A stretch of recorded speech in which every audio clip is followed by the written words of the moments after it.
Wherever you go, whatever you do, throw a little at it. Omax, Vest and Briefs.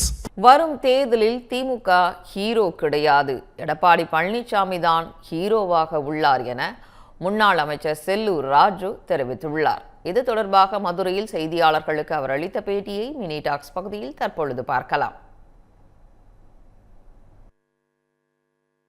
அவர் ஹீரோவா, அவர் வேற அந்த zero அதெல்லாம் சொல்லக்கூடாது. அவர் முதலமைச்சர்.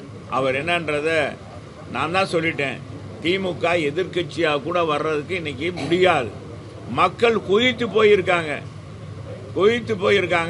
திமுக கூட்டணி எதிர்கட்சியாக கூட வர முடியாது. 2011 என்ன நடந்துச்சோ அதே மாதிரி தான் இப்பவும் நடக்க போகுது. எப்பப்பா அந்த தேர்தல் வருது, அந்த தேர்தல் சொல்லுப்பா, நாங்கள் உடனே நாங்கள் ஓட்டு போடணும்ப்பா அப்படின்னு சொல்றாங்க. இன்னைக்கு நான் எல்லா தொகுதிக்கும் போயிட்டேங்க. இந்த 10 தேர்தல்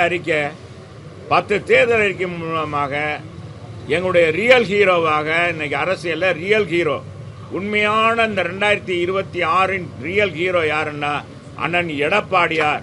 அவர் தான் முதலமைச்சராக ஆக போறார். மடிக்கணினி, தாலிக்கு தங்கம். இன்னைக்கு ஒரு கிராம் எவ்வளவு ரேட்டு? ஒரு பவுன் 1,10,000 ரூபாய்க்கு மேல ஓடி போயிடுச்சு. அது ஒரு பவுன் கொடுத்துருந்தான், அதையும் நிறுத்தி விட்டாங்க. லேப்டாப் கொடுத்தா அதையும் நிறுத்திட்டாங்க. இப்படி நிறைய திட்டங்களை இப்ப கேஸ் மானியம் கொடுக்கற உங்களுக்கு தெரியும். நீட்டு தேர்வு ரத்து பண்ணல. இவங்க என்ன ரத்து பண்ணியிருக்காங்க? இப்ப நேற்றைக்கு முந்தின நடந்துச்சு டிஎன்பிஎஸ்சி எக்ஸாம் தான் ரத்து பண்ணியிருக்காங்க. வரலாற்றில் இது ஒண்ணுதான் திமுக செய்த சாதனை, முதலாக செய்திருக்க சாதனை. இப்ப அடுத்த திமுக ஆட்சி தான். என்னப்பா குறை கண்ட அந்த ஆட்சியில 5 வருஷம் நாங்க சுபிட்சமா இருக்கோம். வீட்டு வரி ஏத்தல, மின் கட்டணத்தை ஏத்தல, பால் விலை உயர்த்தல, குப்பைக்கு வரி போடல. இன்னைக்கு சட்ட ஒழுங்கு பேணி காக்கப்படுகிறது. மது இன்னைக்கு பாத்தீங்கன்னா போதையே இல்ல. தமிழகம் எவ்வளவு அருமையா அடக்கி வடுக்கியிருக்காரு.